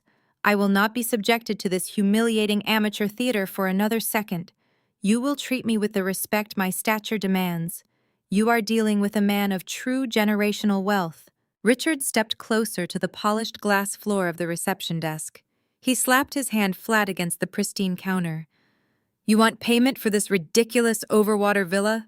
He demanded, his voice booming through the quiet lobby, ensuring every single staff member and guest in the vicinity heard his grand proclamation. You want security for our accommodations and a flight back to the United States. Fine, I will give you security that makes your little resort look like a cheap budget motel. I own the ancestral Vance estate in the Cascade neighborhood of Atlanta, Georgia.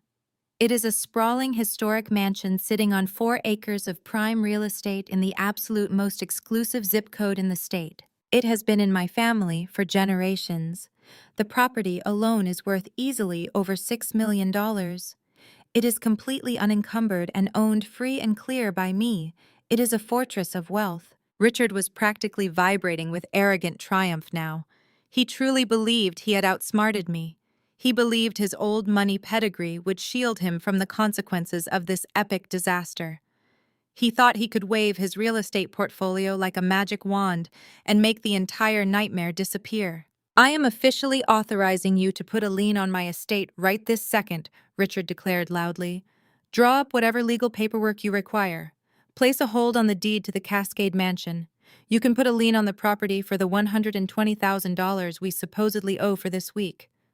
Furthermore, I demand that you immediately contact a private aviation broker. You will use that exact same estate as collateral to charter a heavy private jet for me and my family. We are flying back to Atlanta tonight in absolute luxury, and we are bypassing that ungrateful woman completely. We will not be subjected to a commercial ferry or budget airlines. He snatched the phone back up, bringing it close to his mouth. Did you hear that, Naomi? He sneered. His voice was dripping with venomous pride and unrestrained contempt. You thought you could trap me. You thought you could leave the mighty Richard Vance stranded on an island like a common beggar. You underestimated me. You always underestimated the power of true generational wealth. You might have stumbled into some money, but you have absolutely no class. You will never possess the dignity of the Vance name. Keep your pathetic resort. Keep your cheap little airline. I am using my own real estate, my own empire to bring my family home. We do not need you. We never needed you. I am chartering a jet, and I am walking out of here a winner. You are dead to me, Naomi. Dead. Do not ever attempt to contact us again. You are nothing to this family. He glared fiercely into the camera lens, breathing heavily, as if he had just won a physical marathon. He stood tall amid the ruins of Darren's collapsed facade and Vivian hyperventilating panic, convinced he was the untouchable savior. The sheer magnitude of his delusion was a masterclass in narcissistic survival. He honestly believed his precious Cascade mansion was the ultimate shield against the storm I had unleashed. He thought his name and his property made him invincible. He thought he had successfully bypassed my authority and secured his magnificent exit. He believed he was restoring the family honor by throwing his real estate wealth in my face and demanding premium service from my own employees. It was a spectacular display of blind, misguided arrogance. I took a slow sip of sparkling water from the crystal tumbler resting in the cup holder beside me. The ambient lighting of the Maybach illuminated the smooth leather interior, creating a perfect cocoon of tranquility as I watched the monitor. I watched Richard wait for Julian to bow down and execute his imperious commands. I watched him wait for the validation of his supreme aristocratic superiority. He expected Julian to scramble to the phones to draft the lien documents and call the aviation brokers. He expected the resort staff to immediately resume bowing to his every whim now that he had flexed his financial muscle. The absolute perfection of the moment was almost overwhelming. The patriarch had taken his stand. He had drawn his line in the sand and built his fortress out of the family estate. He had publicly disowned me and proclaimed his absolute independence, and he had done it all on a live feed that I was recording. The setup was absolutely flawless. He believed his grand gesture had completely neutralized my attack. He stood in the lobby with his chest puffed out, waiting for the applause that would never come. He looked at Maya, who was still crying silently, and Terrence, who was staring blankly at the wall. He looked at Chloe, who was rubbing her hand after slapping her fraudulent husband. He looked at them all and silently demanded their admiration. He was Richard Vance, the man who always saved the day. He was the man who could pull a multi-million-dollar mansion out of his pocket and solve any problem. He was utterly convinced of his own invincibility. He did not realize that the ground he was standing on was a trap door.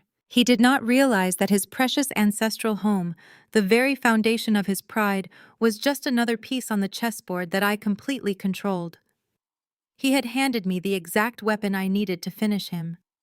I watched his face on the screen, memorizing the smug satisfaction radiating from his eyes. I wanted to remember exactly how he looked in this final moment of false victory before the reality of his situation crashed down upon him and buried him forever. I pressed a button on the secure tablet and unmuted the audio feed. My voice filtered back into the massive thatched roof pavilion of the Azure Atoll Resort. I did not raise my voice a single decibel. The beauty of absolute power is that it requires absolutely no volume. It thrives in the quiet spaces where panic usually lives. Julian, I said smoothly over the intercom system, you may stand down. There will be no need to draft any lien documents or contact any private aviation brokers tonight. Mr. Vance will not be using his real estate portfolio as collateral. Richard's face twisted into a mask of pure aristocratic indignation. You do not give orders to me, Naomi, he bellowed, spit flying from his lips as he glared into the camera. I am telling this man to secure a charter jet. I am placing a lien on the Cascade estate. My property, my rules. You have no authority over my assets. I leaned back against the plush leather headrest of the Maybach. The city lights of Atlanta continued their mesmerizing blur past my tinted windows. Dad, I said, my tone as gentle and steady as a surgeon preparing to strike. I highly suggest you check your phone right now. I just sent a single PDF document to our family group chat. I strongly advise you to open it before you continue embarrassing yourself in front of my employees. In the resort lobby, my father hesitated. His eyes darted around the room, taking in the silent stares of the security team and Julian's polite but unyielding posture. Slowly, Richard reached into the breast pocket of his tailored linen jacket and pulled out his phone. Beside him, Chloe and Vivian leaned in their previous outrage, temporarily replaced by fearful, desperate curiosity now. Even Darren, still nursing his slapped cheek, cast a nervous glance toward the glowing screen. What is this nonsense? Richard muttered, tapping the screen with a trembling finger. He pulled a pair of reading glasses from his shirt pocket and slid them onto his nose. I watched the video feed intently. I watched the exact millisecond his eyes registered the letterhead on the document. I watched the arrogant flush of his cheeks instantly drain away, leaving a pale, sickly gray in its wake. His jaw went slack. The phone trembled violently in his grasp. He looked completely and utterly defeated. You cannot use the Cascade House as collateral, Dad, I stated, my voice ringing clear and absolute across the ocean. Because you do not own the Cascade House. 5 years ago, you made a series of spectacularly bad investments in commercial real estate. You heavily leveraged the ancestral estate to cover your margin calls. You were drowning in debt, and the bank was exactly 1 week away from initiating formal foreclosure proceedings. Vivian let out a sharp, strangled gasp. Richard, she whispered, grabbing his arm. Richard, what is she talking about? The house is paid off. You told me it was paid off. He lied, Mother, I said, severing her final thread of denial. He was about to lose the only thing that gave this family any remaining social currency. He was about to be publicly humiliated in front of your precious Jack and Jill society friends. The country club would have revoked your membership. The charity boards would have politely asked you to step down. You would have been exposed as frauds.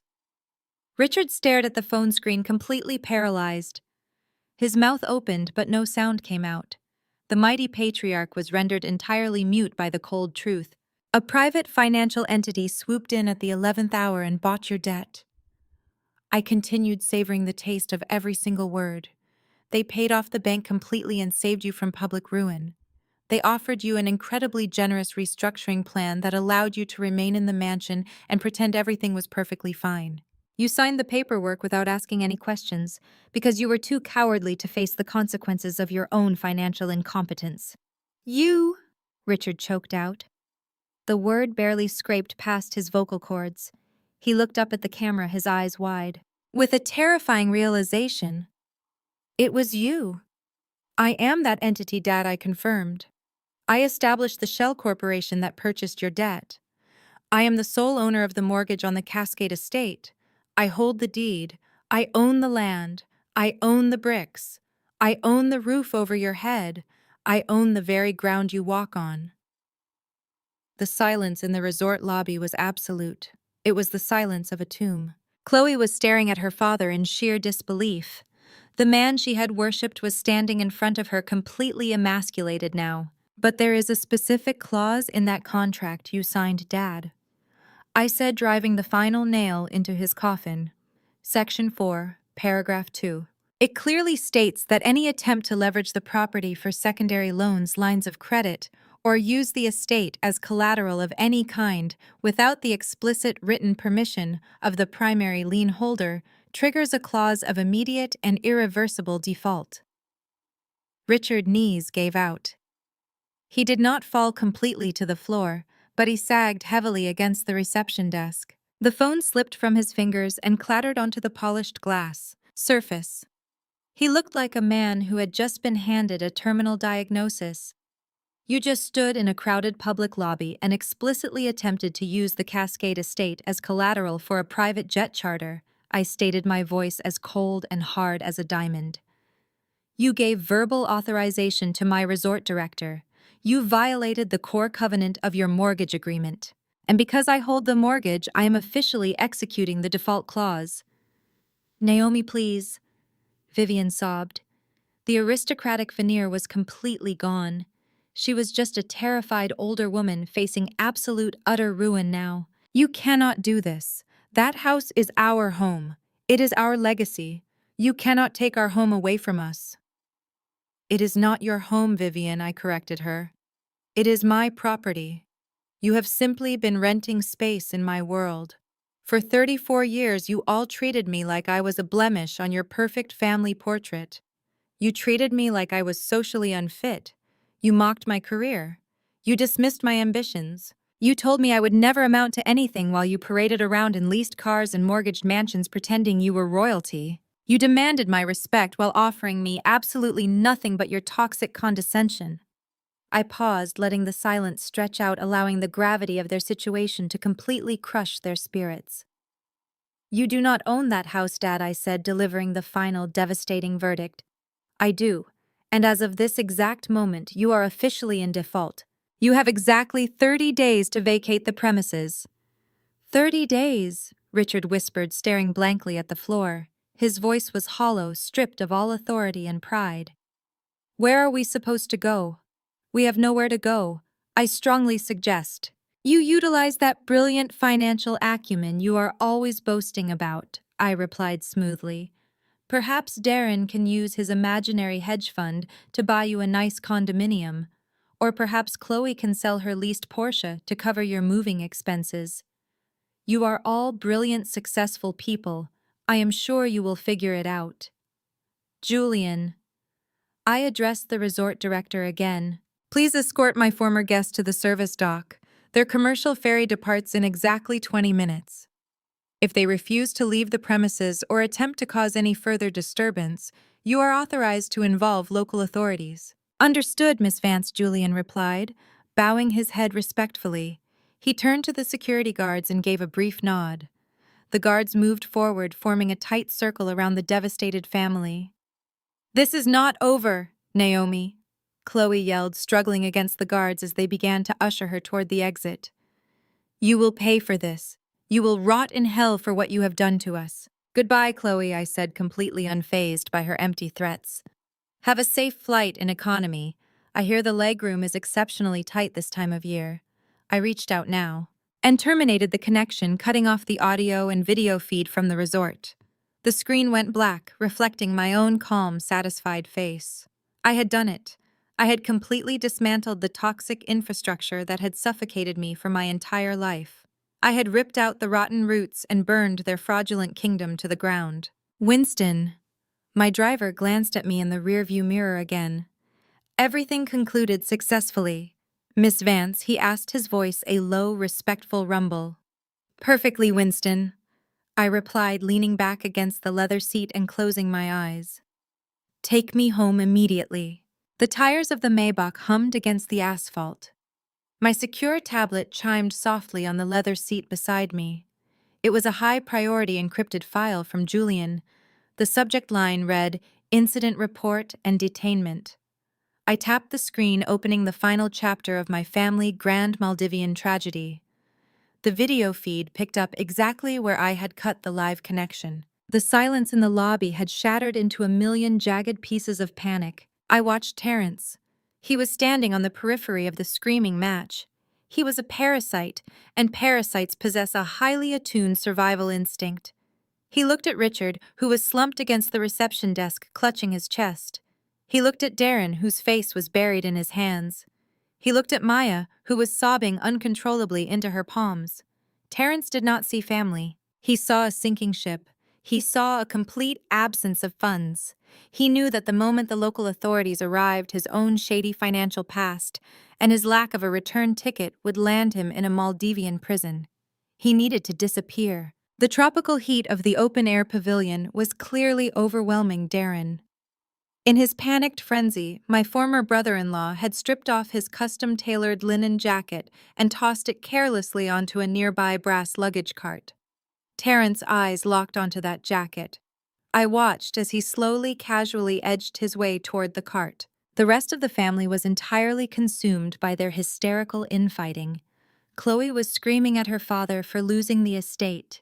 Vivian was weeping loudly. No one was paying attention to the quiet, desperate man slipping his hand into the inner pocket of Darren's jacket. Terrence extracted a thick leather wallet. With practiced sleight of hand, he opened it and pulled out a massive stack of emergency cash. Darren always carried at least $5,000 in crisp $100 bills to tip concierge staff and flex his wealth at high-end bars. Terrence shoved the entire wad of cash into his own trousers. He dropped the empty wallet back into the jacket pocket. He did not say goodbye to his daughter. He did not offer a single word of comfort to the girl whose tuition he had pretended to pay. He simply turned his back and melted into the lush tropical foliage bordering the reception pavilion. The security cameras tracked his cowardly retreat perfectly. I watched him scurry down the illuminated limestone pathways, avoiding the main guest areas. He was sweating heavily, his eyes darting frantically from side to side. He navigated toward the service docks at the rear of the island. This was the unglamorous heart of the resort where the luxury illusion was maintained. The air here was thick with the smell of diesel fuel and raw fish. A battered wooden dhoni, a traditional Maldivian supply boat, had just finished unloading fresh produce for the resort kitchens. The local crew was untying the heavy mooring lines, preparing to return to the mainland. Terrence practically threw himself onto the wooden deck of the boat. The captain shouted at him in Divehi, waving his arms aggressively. Terrence pulled out a handful of Darren's stolen $100 bills and shoved them directly into the captain's chest. He pointed frantically toward the open ocean and mimed driving away. The captain looked at the money, looked at the panicked American tourist and shrugged. He pocketed the cash and engaged the loud, sputtering diesel engine. The boat pulled away from the dock, churning up white foam. I watched the aerial camera feed as Terrence stood at the stern, looking back at the island he was fleeing. He had successfully abandoned his daughter on a rock in the middle of the Indian Ocean to save his own skin. He was the ultimate coward. Back in the main lobby, the tension had reached a boiling point. Julian was standing behind the reception desk, flanked by 4 large, muscular resort security officers. The 30-minute grace period I had granted them was officially over. Maya looked up from her hands, her face streaked with mascara. She scanned the pavilion, her panicked eyes darting past the pillars and the luggage carts. "Dad," she called out, her voice trembling. "Dad, where are you?" She spun around, grabbing Darren's arm. "Where is my father, Darren? Where did he go?" Darren violently shook her off. "I do not care about your pathetic father," he snarled. He reached for his discarded jacket on the luggage cart. "We need to buy our way out of this right now. I have emergency cash. Julian, I am going to pay you for the damages, and we are leaving." Darren reached into the inner pocket of the jacket and pulled out his leather wallet. He flipped it open. His face instantly drained of whatever color it had left. He frantically dug his fingers into the empty cash slots. He turned the wallet upside down, shaking it. Nothing fell out. "My money," he gasped, staring at the empty leather folds in absolute horror. "My cash. I had $5,000 in here. Someone stole my money." Maya let out a blood-curdling scream. It was the sound of a young woman realizing she had been completely and utterly abandoned by the only hero she had left. "He took it," she shrieked, collapsing onto the polished floor. "My dad took it. He ran away. He left me here. He left me again." Her cries echoed off the vaulted ceilings, raw and devastating. But there was no time for mourning. The polished mahogany doors of the main resort entrance swung open wide. 2 officers from the Maldives Police Service marched into the lobby. They wore crisp, immaculate navy blue uniforms and carried themselves with unyielding authority. Their faces were stern, hardened by years of dealing with unruly, entitled tourists who thought their foreign passports made them immune to local laws. They were not impressed by Richard tailored suit or Chloe designer handbag. They saw a group of disorderly vagrants causing a massive disturbance in a 5-star property. The lead officer, a tall, broad-shouldered man, stepped directly up to Julian. "We received the call. Mr. Julian," the officer stated, his English heavily accented but perfectly clear. "You have a situation regarding theft of services." Julian nodded respectfully. "Yes, officer. These individuals arrived at our property under false pretenses.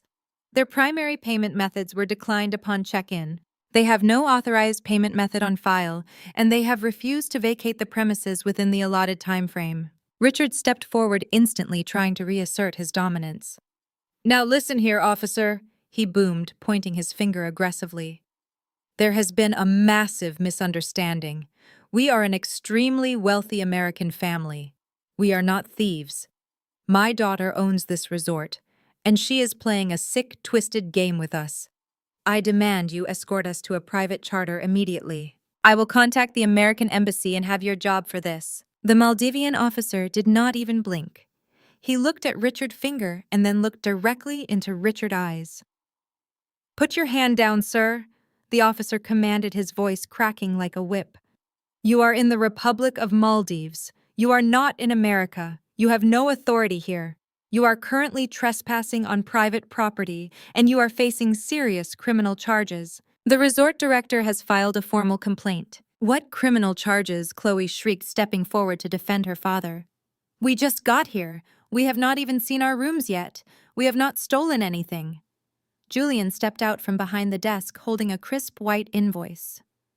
"That is entirely incorrect, madam," Julian stated, his voice dripping with professional disdain. "You arrived on this island via our exclusive private luxury yacht transfer. That service costs $4,000. Upon arrival, your party consumed 3 bottles of vintage Louis Roederer Cristal champagne, which were opened and served at your explicit request on the arrival deck. That is an additional $3,000. You also ordered an array of beluga caviar and imported truffles while waiting for your rooms. The total outstanding balance for goods and services already consumed before your cards were formally declined is $8,500. Julian handed the invoice to the police officer. "They consumed these luxury items with absolutely no means to pay for them," Julian continued.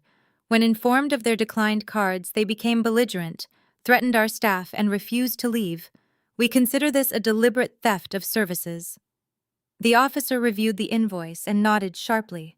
He turned back to the family. "Theft of services in the Maldives is a serious offense," he declared loudly. "Because you are foreign nationals with no means of payment and no secured accommodations, you are considered a flight risk. You are all officially detained." Vivienne let out a strangled wail and clutched her chest. "Detained," she gasped. "You cannot arrest us. We are the Vances. We belong in high society. We do not go to jail." Chloe burst into fresh tears, clinging to Darren, who was completely unresponsive, staring blankly at his empty wallet. Richard stood frozen, his jaw clamped shut, the realization of his absolute powerlessness finally sinking into his bones. The ancestral mansion in Atlanta could not save him. His tailored suits could not save him. He was just another criminal in a foreign jurisdiction.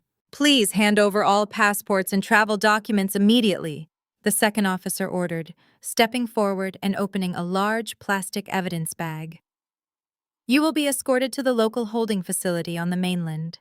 You will remain in police custody until this debt is settled or until a magistrate reviews your case. If you resist or fail to cooperate, you will face additional charges for resisting arrest." Maya sat on the floor, sobbing into her knees, completely broken. She slowly unzipped her small designer backpack and pulled out her passport, tossing it onto the glass desk. She did not even look at her grandfather or her aunt. The family that had prided itself on its flawless image was completely fractured. Darren handed his passport over without a single word of protest. Chloe wept hysterically as she surrendered hers, begging the officers to let them call their bank one more time. Richard was the last to comply. His hand shook violently as he pulled his passport from his breast pocket. He looked at the golden eagle embossed on the cover, the ultimate symbol of his perceived immunity, and dropped it into the plastic bag. I watched the security feed as the officers escorted my family out of the luxurious pavilion. They did not march out like royalty. They shuffled out like common criminals. Their heads were bowed, their shoulders slumped, their designer clothes suddenly looking absurdly out of place. The resort staff watched them leave, their faces devoid of any pity. The illusion was dead. The mighty Vances were being marched toward a rusted police boat that smelled of salt water and sweat. I closed the video file on my tablet and locked the screen. The interior of the Maybach was perfectly quiet. The heavy burden I had carried for over 3 decades was entirely gone. I had orchestrated the ultimate checkmate. I had not just defeated them, I had exposed their fundamental rot to the entire world. They had demanded luxury, and they had received justice. I leaned my head against the cool glass of the window and watched the city skyline approaching. I was completely free. "Winston," I said, my voice soft and clear. "Yes, Miss Vance," he replied smoothly. "I think I will have a glass of the vintage champagne when we get home," I said, smiling into the darkness. "It is time to celebrate." The heavy Maybach glided smoothly through the vibrant Atlanta night, but my mind was already reaching across the globe toward the Indian Ocean. I settled into the plush leather of my home office chair an hour later, a crystal flute of vintage champagne resting coolly in my hand. I opened my laptop and connected to the secure video link, waiting for the final act of my masterpiece to unfold. Thousands of miles away on the wooden service dock of the Azure Atoll, the humid tropical air was suddenly shattered by the deafening roar of twin turboprop engines. A gleaming white corporate seaplane banked sharply out of the pristine blue sky. It glided gracefully over the coral reef and touched down onto the crystal-clear water, sending a magnificent spray of white foam into the air. The aircraft taxied purposefully toward the private VIP dock, its silver propellers catching the bright afternoon sun. I watched the live security feed as the entire family stopped dead in their tracks. They were currently being corralled toward a rusted diesel-stained public police ferry, but the sight of the approaching luxury aircraft caused an immediate, miraculous transformation. Vivian let out a loud, dramatic sob of pure, unadulterated relief. She sagged against Richard, clutching his arm as fresh tears ruined her expensive makeup. She pointed a trembling, manicured finger toward the seaplane. Richard instantly straightened his posture. The defeated hollow shell of a man I had broken just an hour ago was suddenly resurrected. His chest puffed out, and that familiar, arrogant smirk returned to his face. He aggressively shoved the Maldivian police officer's arm away. "Take your hands off me," Richard barked, his voice booming with renewed aristocratic authority. "Do you see that aircraft, officer? That is a private corporate seaplane. My daughter has finally come to her senses. She realized the catastrophic mistake she made by attempting to humiliate the Vance family. She sent a rescue plane to bring us home exactly as I demanded. You are dismissed. We will be taking our luggage to the VIP dock now." Chloe burst into a manic, triumphant laugh. She whipped around and glared at Julian, the resort director. "I told you she was bluffing," Chloe sneered, wiping sweat and mascara from her cheeks. "Naomi is a coward. She never had the spine to actually leave us here. She is probably terrified of the lawsuit Darren is going to file. Get someone to carry my bags immediately, Julian. I want a cold towel and a glass of champagne waiting for me on that flight." Even Darren managed to lift his head, looking desperately toward the seaplane, as if it were a shimmering oasis in the desert. Only Maya remained completely silent. She stood apart from them, clutching her small backpack, staring at the approaching aircraft with a look of deep, fearful uncertainty. She knew me better than the rest of them. She knew I did not bluff. The seaplane engines whined down to a low rumble as the pontoon bumped gently against the polished mahogany dock. A resort deckhand quickly secured the heavy mooring lines. Richard grabbed Vivian by the elbow and began marching confidently toward the aircraft, completely ignoring the shouted commands of the local police. He expected the cabin door to open and reveal a pair of subservient flight attendants offering warm towels and apologies. Instead, the sleek metallic door swung outward, and 2 tall, broad-shouldered men stepped onto the dock. They were not wearing hospitality uniforms. They wore sharp, immaculate charcoal gray suits and carried heavy leather briefcases. They moved with the cold, clinical precision of corporate executioners. They were the senior legal representatives for Horizon Holdings, my private acquisition firm. Richard halted his triumphant march. His arrogant smile faltered slightly as the two lawyers bypassed him entirely and walked directly over to Julian and the lead police officer.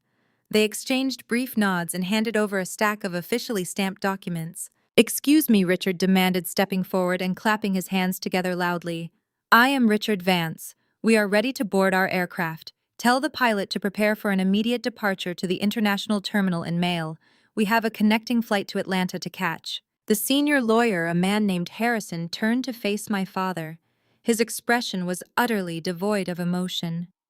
"You are not boarding this aircraft," Mr. Vance Harrison stated, his voice carrying clearly over the sound of the lapping waves. "This seaplane belongs to Horizon Holdings. We were dispatched by the primary shareholder to deliver formal documentation regarding your immediate legal status within the Republic of Maldives." Harrison unclasped his leather briefcase and pulled out a thick stack of heavy linen paper. He thrust the documents directly into Richard's chest, forcing my father to grab them or let them fall into the ocean. "These are your formal deportation and permanent banishment notices," Harrison declared loudly, ensuring the police officers and the surrounding resort staff heard every single word. "Due to your coordinated theft of services, fraudulent financial behavior, and verbal abuse of resort personnel, you have been declared persona non grata by the Maldivian Ministry of Tourism. You are permanently banned from entering any luxury resort property in this sovereign nation. You are to be transported immediately to the mainland holding facility where you will await deportation processing." Vivienne let out a high-pitched shriek. "Deportation," she wailed, clutching her throat. "You cannot deport us. We are prominent American citizens." Harrison ignored her entirely, turning his cold gaze toward Chloe and Darren. "Furthermore, pursuant to Maldivian commercial law regarding unsecured debts, your personal property is being officially seized. The $8,500 balance you accrued on the private yacht transfer and the vintage champagne must be settled.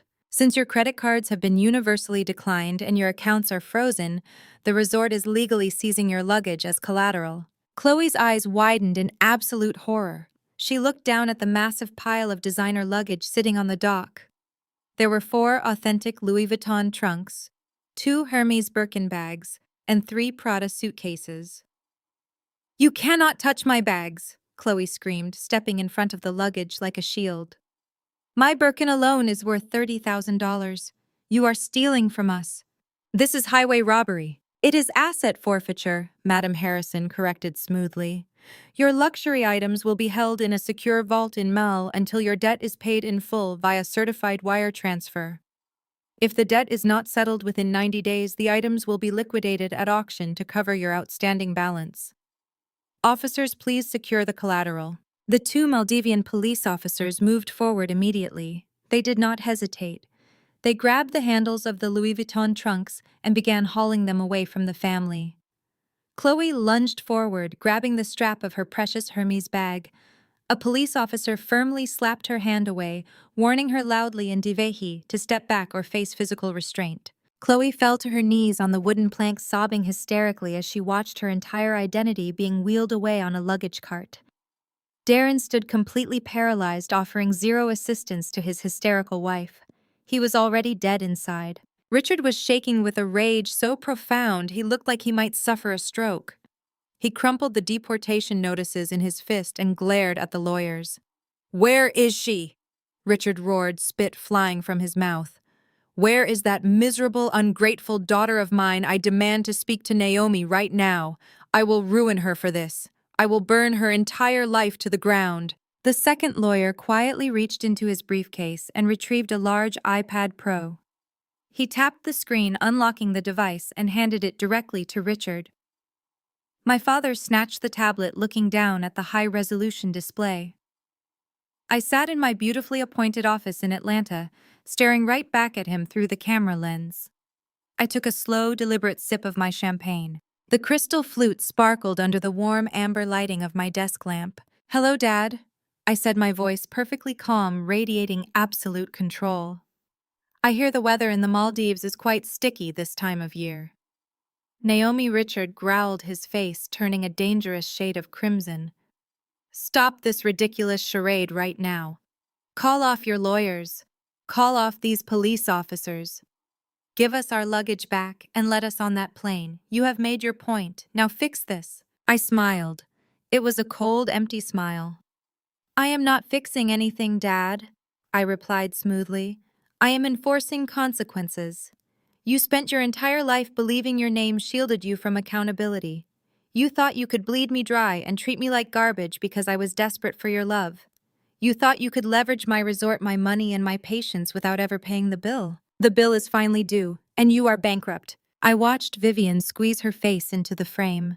Her makeup was entirely ruined, running down her cheeks in dark, muddy streaks. Naomi, please, she begged, her voice trembling with genuine terror. We have nothing. Darren is broke. Your father's investments are gone. If they take our luggage, we do not even have clean clothes. We are going to a foreign jail. Please, Naomi, you are my daughter. Have some mercy. Mercy is a luxury reserved for those who show remorse. Vivian, I answered, my tone unwavering. You only feel sorry because you got caught. You only care because the money ran out. You are going to get on that rusted public ferry. You are going to sit on wooden benches surrounded by the smell of diesel fuel, and you are going to ride back to the mainland, just like every other ordinary, broke tourist. You are going to sit in a holding cell until the embassy verifies your identities and puts you on a budget commercial flight back to reality. And when you get back to Atlanta, you are going to pack your belongings and vacate my house. Before Richard could scream another useless threat, Maya pushed her way to the front of the group. She snatched the iPad out of her grandfather's hands. She looked entirely broken. The arrogant, entitled college student who had insulted my clothes at the airport security checkpoint was completely gone. She was just a terrified young girl who had finally seen the monsters hiding behind her family's designer labels. Mom. Maya choked out, her voice shattering into 1,000 pieces. Tears were streaming down her face, dripping off her chin and splashing onto the glass screen of the iPad. Mom, please. I am so sorry. I am so sorry for everything I said. I am so sorry I let him lie to me. I am so sorry I treated you like you were nothing. I see it now. I see who they really are. Dad ran away. He stole Darren's money and left me here. He abandoned me, Mom. Her sobs were jagged and raw, tearing through the audio feed. Please, Mom, do not leave me here with them, Maya begged, clutching the iPad like a lifeline. I will do anything. I will pay you back every cent for college. I will work 3 jobs. I will never speak to them again. Just please forgive me. Please let me come home. I stared at the digital image of my weeping daughter. For a brief, fleeting second, a sharp, painful twinge of maternal instinct flared in my chest. A deep, primal urge to reach through the screen, pull her into my arms, and wipe away her tears. But I looked past her shoulder. I saw Richard glaring at the screen with unrepentant hatred. I saw Chloe mourning her handbags instead of comforting her niece. I saw the toxic rot that had infected my daughter's mind for 20 years. If I saved her now, she would never learn how to survive without their poisonous influence. She needed to feel the absolute bottom before she could ever climb back up. I forgive you, Maya, I said, my voice soft but entirely resolute. But forgiveness does not erase the consequences of your choices. You chose to align yourself with parasites. Now you have to experience what happens when the host finally cuts them off. Use this time to figure out exactly who you want to be, because the free ride is permanently over. Mom. No, Maya screamed, her eyes widening in absolute terror. Please do not hang up, please, Mom. I looked at my family one last time. A collection of frauds, liars, and bankrupt aristocrats standing on a wooden dock, stripped of their wealth and their dignity, about to be marched onto a rusty ferry boat by armed guards. It was the most beautiful portrait they had ever taken.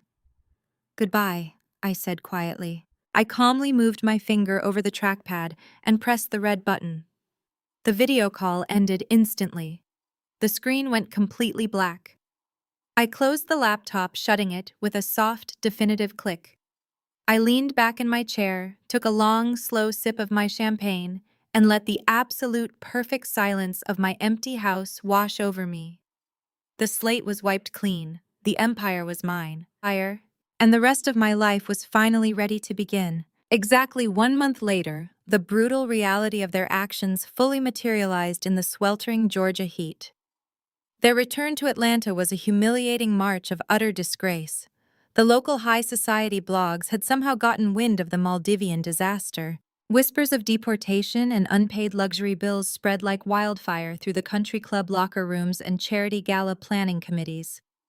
The Vance name, once a golden ticket to the most exclusive tables in the city, was instantly rendered toxic.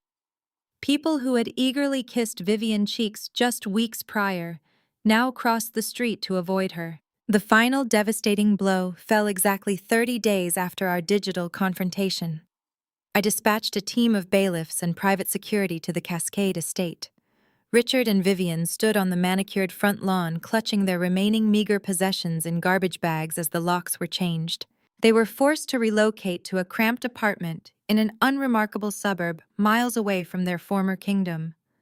There were no vaulted ceilings or crystal chandeliers, just low popcorn ceilings and the constant hum of highway traffic. The patriarch, who had demanded absolute obedience, was now arguing with his landlord over a broken garbage disposal. Chloe and Darren faced a much darker fate. The public exposure of Darren's financial impotence triggered a cascading collapse of his imaginary hedge fund. Federal investigators swooped in, freezing his accounts and seizing his leased luxury vehicles.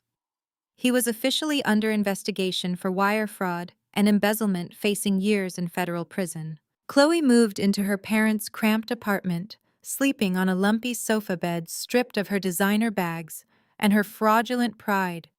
Terrence vanished. He never returned to the United States. Private investigators suggested he was bouncing between cheap hostels in Southeast Asia, running from both his mounting debts and the wrath of his abandoned daughter.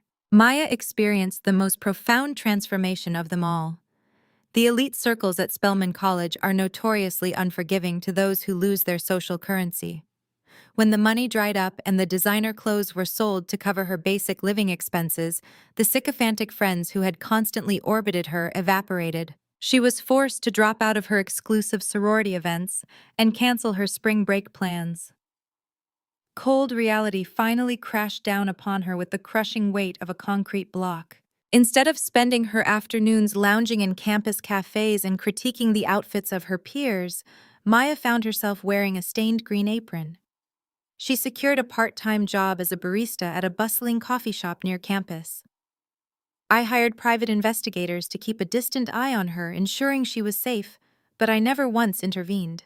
I watched security photos of my daughter wiping down sticky counters, sweeping up spilled espresso, and enduring the rude demands of entitled customers who looked exactly like the girl she used to be. It would have been incredibly easy for me to send a wire transfer and rescue her from that grueling labor. I could have paid her tuition with a single keystroke and restored her to her comfortable bubble, but doing so would have completely destroyed the crucial lesson she needed to learn. Character is not purchased with a platinum credit card. For the first time in her pampered existence, Maya was learning the genuine value of $1.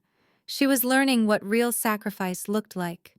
She was building her own foundation from the ground up, brick by exhausting brick. She was finally becoming a woman I could respect. I stood perfectly still in my penthouse office, letting the profound silence of the room wash over me. The floor-to-ceiling windows offered an uninterrupted panoramic view of the Atlanta skyline. The city lights glittered like scattered diamonds against the darkening twilight sky. A million different lives playing out in the streets below. I took a slow sip of my sparkling water, feeling an immense liberating peace radiating through my chest. For over 3 decades, I had allowed myself to be crushed by the weight of family legacy. I had desperately chased the approval of people who measured human worth entirely by zip codes and country club memberships.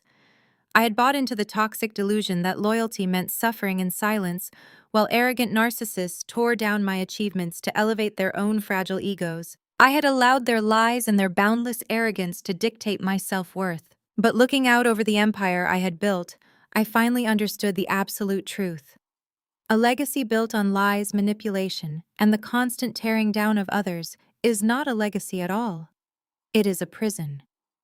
True black excellence has absolutely nothing to do with the cars you lease to impress strangers or the imaginary corporate titles you fake on a business card.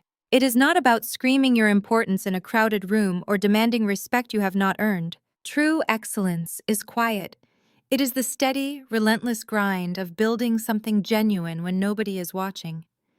It is the unwavering commitment to your own vision, despite the constant chorus of doubters telling you to shrink yourself. It is about the empires you build in silence and the peace you protect at all costs. I had walked through the fire of their betrayal and emerged completely unscathed.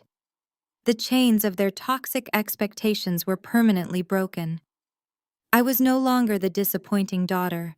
I was the architect of my own destiny. I turned away from this breathtaking view of the city and looked directly into the camera lens. The journey to this exact moment had been incredibly painful but absolutely necessary. I had lost the family I was born into, but I had finally found myself. Have you ever had to walk away from the people who were supposed to protect you? Share your story in the comments. And if you're ready to stop apologizing for your success, hit that like and subscribe button.